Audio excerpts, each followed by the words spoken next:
teman-teman, berjumpa lagi dengan aku Yani Damanik di channel Yani Damanik 147. Setelah membahas mengenai 5 submateri kemarin, hari ini kita akan masuk ke bab 6. Jadi di bab 6 ini kita akan belajar mengenai masyarakat madani.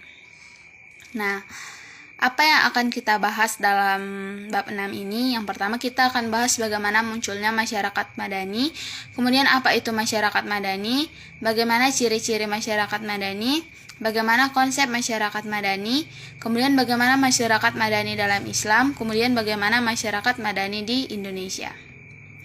Yang pertama yaitu bagaimana munculnya masyarakat madani. Masyarakat madani sebagai terjemahan dari civil society diperkenalkan pertama kali oleh Anwar Ibrahim. Ketika itu Menteri Keuangan dan Timbalan Perdana Menteri Malaysia dalam ceramah Simposium Nasional dalam rangka forum ilmiah pada Festival Istiqlal 26 September 1945. Istilah itu diterjemahkan dari bahasa Arab yaitu Mustaza Madani yang diperkenalkan oleh Profesor Naqvid Atas, seorang ahli sejarah dan peradaban Islam dari Malaysia. Pendiri Istaj, kata Madani berasal dari sivil atau civilized atau beradab. Madani juga berarti peradaban sebagaimana kata Arab lainnya, seperti Hadzhari, Tasafi, dan Tamadun. Munculnya konsep masyarakat madani menunjukkan intelektual Muslim Melayu yang mampu menginterpretasikan ajaran Islam dalam kehidupan modern. Persisnya mengawinkan ajaran Islam dengan konsep civil society yang lahir di Barat pada abad ke-18. Konsep masyarakat madani digunakan sebagai alternatif untuk mewujudkan good government, menggantikan bangunan Orde Baru yang menyebabkan bangsa Indonesia terpuruk dalam krisis multidimensional yang tak berkesudahan.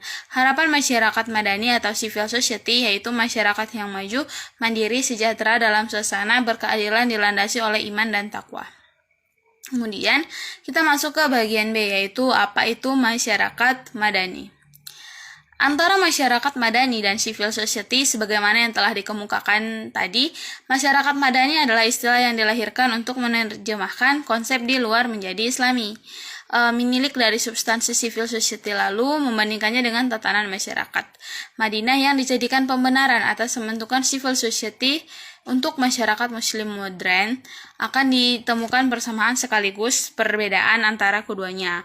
Perbedaan lain antara civil society dan masyarakat madani adalah civil society itu merupakan bukti modernitas, sedangkan modernitas itu merupakan buah dari gerakan Renaissance.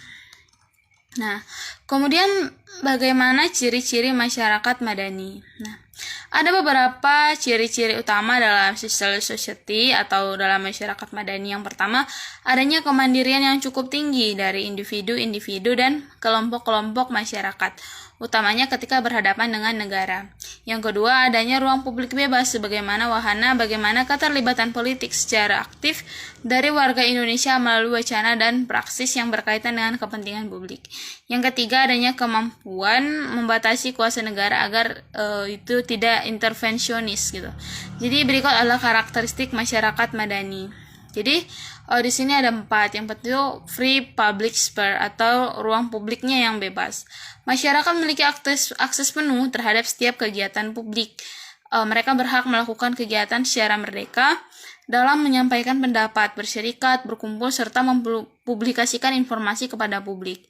Kemudian demokratisasi. Proses untuk menerapkan prinsip-prinsip demokrasi sehingga mewujudkan masyarakatnya yang demokratis. Kemudian itu ada juga karakteristiknya, kemudian itu toleransi. Kesediaan individu untuk menerima pandangan-pandangan politik dan sikap sosial yang berbeda dalam masyarakat serta sikap saling menghargai dan menghormati pendapat serta aktivitas yang dilakukan oleh orang atau kelompok lain. Kemudian yaitu pluralisme, sifat mengaku dan menerima kenyataan masyarakat yang majemuk disertai dengan sikap yang tulus. Nah, kemudian kita masuk ke bagian D, yaitu bagaimana konsep masyarakat madani. Konsep masyarakat madani yang menjadi perbincangan dewasa ini pada dasarnya memang mengacu pada konsep civil society yang sudah berkembang di Barat, walaupun akhir-akhir ini serang digali juga pemikiran yang mengacu kepada masyarakat Madinah. Salah satu ide penting yang melekat dalam konsep civil society adalah keinginan memperbaiki kualitas hubungan antara masyarakat dengan institusi sosial yang berada di sektor publik atau di sektor pemerintah dan partai politik. Sektor swasta meliputi pelaku bisnis, dan kemudian sektor sukarela meliputi lembaga swadaya masyarakat, organisasi keagamaan, dan kelompok profesional.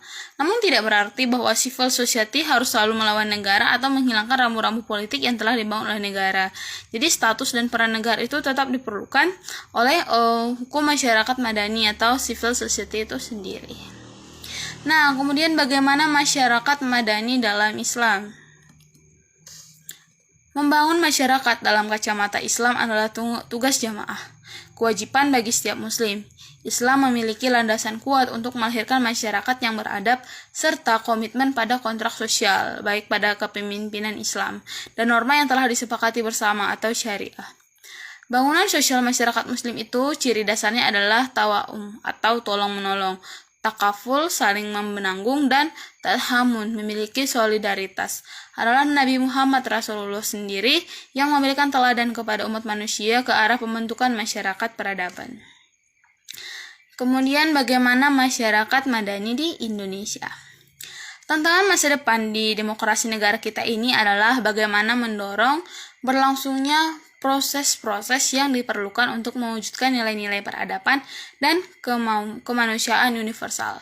Kita semua harus saling bahu-membahu agar jiwa dan semangat kemanusiaan universal itu merasuk ke dalam jiwa setiap anak bangsa, hingga dalam kehidupan sehari-hari. Oleh karena itu, menurut Nuskolis Madid, terdapat beberapa pokok pemikiran dalam pandangan hidup demokrasi, yaitu yang pertama, pentingnya kesadaran kemajemukan atau pluralisme. Dua, makna dan semangat musyawarah menghendaki atau mengharuskan adanya keinsafan atau kedewasaan untuk dengan tulus menerima kemungkinan kompromi atau bahkan kalah suara. Yang ketiga, mengurangi dominasi kepemimpinan sehingga terbiasa membuat keputusan sendiri dan mampu melihat serta memanfaatkan alternatif-alternatif. Yang keempat, menjunjung tinggi moral dalam berdemokrasi. Yang kelima, pemufakatan yang jujur dan sehat adalah hasil akhir musyawarah yang juga jujur dan sehat. Nah, demikian teman-teman yang dapat kita bahas pada bab 6 hari ini, yaitu mengenai masyarakat madani, atau tadi sudah kita kenal sebagai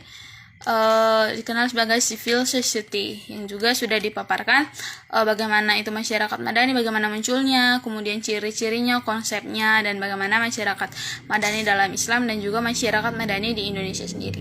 Kiranya apa yang sudah disampaikan hari ini dapat kita terima dengan baik, dapat dipahami dengan mudah, dan bermanfaat untuk kita semua. Jangan lupa simak juga untuk video-video selanjutnya mengenai filsafat pendidikan. See you in the next video. Bye-bye.